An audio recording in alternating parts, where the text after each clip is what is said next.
नमस्कार, मी doctor Amrita Jagtap, faculty of Ayurveda, Mansarovar global university येथे प्रोफेसर आणि एच.ओ.डी या पदावर कार्यरत आहे. आयुर्वेद सर्वांसाठी या चर्चासत्रामध्ये आपल्या सगळ्या सर्वांचे स्वागत. आज आपण आयुर्वेदातील काही विशिष्ट वनौषधी ही आपले आरोग्य राखण्यासाठी कशी उपयुक्त आहेत हे जाणून घेऊया. शतावरी या वनस्पतीबद्दल तुम्ही ऐकलं असेल. शतावरी ही वनस्पती आयुर्वेदामध्ये स्त्रीमित्र म्हणून जाणली जाते. स्त्रियांचे जे वेगवेगळ्या अवस्था आहेत, प्युबर्टी म्हणजे जेव्हा पाळी सुरू होण्याची अवस्था, त्याचप्रमाणे प्रेग्नन्सी अँड डिलिव्हरी आणि त्याच्यानंतर येणारा जो मेनोपॉज आहे, त्या सर्व अवस्थांमध्ये शतावरी हे खूप कार्यरत आहे. उदाहरणार्थ प्युबर्टी ह्या अवस्थेमध्ये मेन्स्ट्रुअल क्रॅम्प्स येणे, पोटात दुखणे, PMS, PCOD यासारखे हार्मोनल इम्बॅलन्स जेव्हा होतात तेव्हा शतावरीचा फार उपयोग होतो. त्याचप्रमाणे डिलिव्हरीनंतरची जी अवस्था आहे त्याच्यामध्ये गॅलेक्टोगोक म्हणजे स्त्री स्तन्याचे जनन करणारे उपयुक्त वनस्पती म्हणून शतावरीचा वापर चांगला केला जातो. शतावरी कल्प हे या ठिकाणी खूप उपयुक्त ठरते. त्याचप्रमाणे मेनोपॉज म्हणजे पाळी बंद होण्याची जी अवस्था आहे, 45 ते 50 या वयोगटातील स्त्रियांसाठी जेव्हा हार्मोनल इम्बॅलन्स होतो, अशा वेळेला देखील शतावरी ही अतिशय उपयुक्त ठरते. कारण त्याच्यामध्ये नॅचरल अवस्थेमध्ये इस्ट्रोजन, ज्याला फायटो इस्ट्रोजन असे म्हणतात, कारण इस्ट्रोजनचे लेवल हे या अवस्थेत खूप खाली जाते, ते असल्यामुळे शतावरी ही त्या अवस्थेत देखील खूप उपयोगी ठरते. म्हणून त्याला स्त्रीमित्र असे म्हणतात, कारण ती प्रत्येक अवस्थेमध्ये स्त्रीला सहाय्यक अशी आणि स्त्रीचे आरोग्य राखणारे, तिचे केस, त्वचा आणि आरोग्य ह्यांची राखण करणारी अशी आहे. तर त्याचबरोबर दुसरी एक वनस्पती अशी आहे जिला आपण हरिद्रा असे म्हणतो किंवा हळद असे म्हणतो, की जे आपल्या दैनंदिन उपयोगात आपण आणतो. त्याच्यामध्ये कर्क्युमिन नावाचं एक ॲक्टिव्ह प्रिन्सिपल आहे. तर ही अशी हरिद्रा जी घरोघरी आपल्या स्वयंपाकघरात असते, ही जी हळद किंवा हरिद्रा ही जी आहे ही अँटीफंगल काम करते, अँटीबॅक्टेरियल काम करते, अँटी कार्सिनोजेनिक आहे. म्हणजे कॅन्सरसारख्या दुर्दम्य आजारापासून देखील आपल्याला ही एक कवच किंवा एक शील्ड तयार करते, की जर तुम्ही नित्यनेमानेच, म्हणजे त्याच्यासाठी विशेष काय करायची गरज नाही, आपली भाजी किंवा आमटी ह्यामध्ये कायमस्वरूपी जर तुम्ही त्याचे थोड्या प्रमाणात सेवन करत गेला तर त्याचे उपयोग तुम्हाला निश्चितच मिळतो. त्याचप्रमाणे जेव्हा सर्दी, खोकला असे आजार आपल्याला होतात किंवा अपर रेस्पिरेटरी ट्रॅकशी रिलेटेड काही आजार होतात, त्यावेळेला हळद आणि दूध हे मिश्रण जेव्हा आपण घेतो त्यावेळेला देखील त्याचा खूप उपयोग होतो.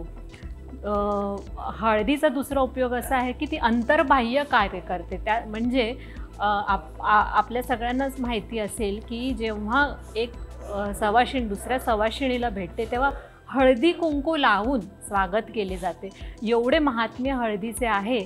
आणि हा हळदीचा परिणाम हा त्वचा सुधारक आणि त्वचेचा तजेला वाढवणारी अशी आहे. त्याच्यामुळे हळदीचा वापर फेस पॅक किंवा बॉडी स्क्रब ह्यामध्ये देखील केला जातो. मसुरीची डाळ, त्याचप्रमाणे टॉमॅटोची प्युरी किंवा गाजराचा रस ह्याच्याबरोबर हळद, मसुरीची डाळ ह्याचा फेस पॅक केला तरी देखील त्वचेला तजेला येतो आणि त्वचा सुधारक अशी ही हळद आहे. तर अशीच दुसरी आपली एक सहाय्यक वनस्पती म्हणजेच ज्येष्ठमध किंवा यष्टीमधू त्याला संस्कृतमध्ये आम्ही म्हणतो. तर ही ज्येष्ठमध किंवा यष्टीमधू जी आहे ती देखील घरोघरी ठेवण्यासारखी एक वनस्पती आहे. कारण ती बालगटापासून ते वृद्ध गटापर्यंत जेव्हा तुम्हाला सर्दी, खोकला किंवा घशाशी रिलेटेड कुठलेही आजार होतात, तर अशा वेळेला ही ज्येष्ठीमध जी आहे त्याचा जर काढा तुम्ही घरी करून प्यायलात किंवा ती नुसती चघळली तरी देखील ती एक कंठसुधारक म्हणून काम करते आणि सर्दी खोकला देखील कमी करते.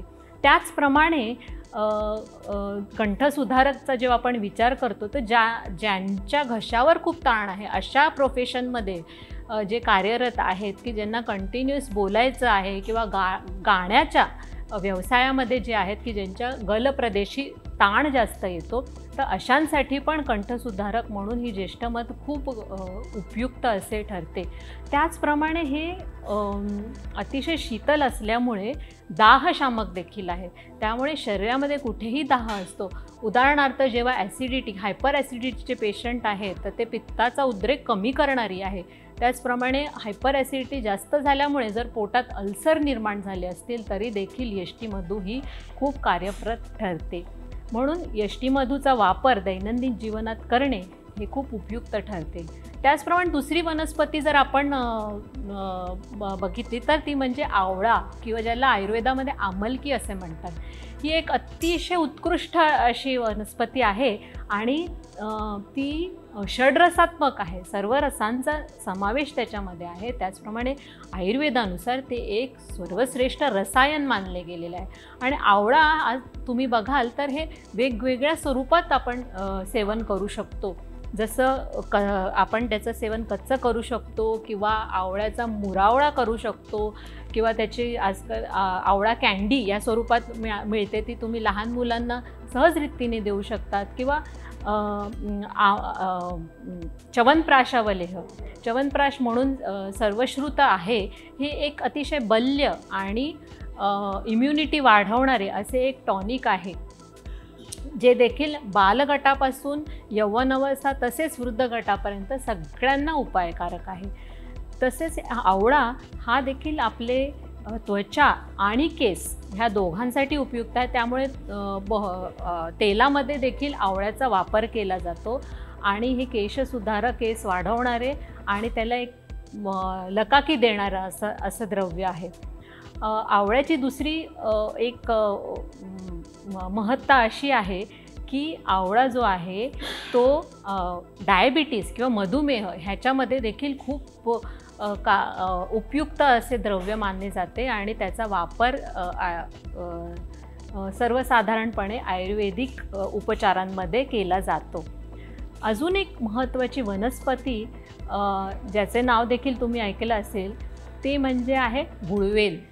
गुळवेलीचं नाव आणि महत्ता आपल्या सगळ्यांना कोरोना काळात आलेलीच आहे। घरोघरी गुळवेलीचे वेल तेव्हा लावले गेले, घरोघरी काढा घेतला गेला, तर ही गुळवेल आहे तिला अमृता असेही म्हणतात।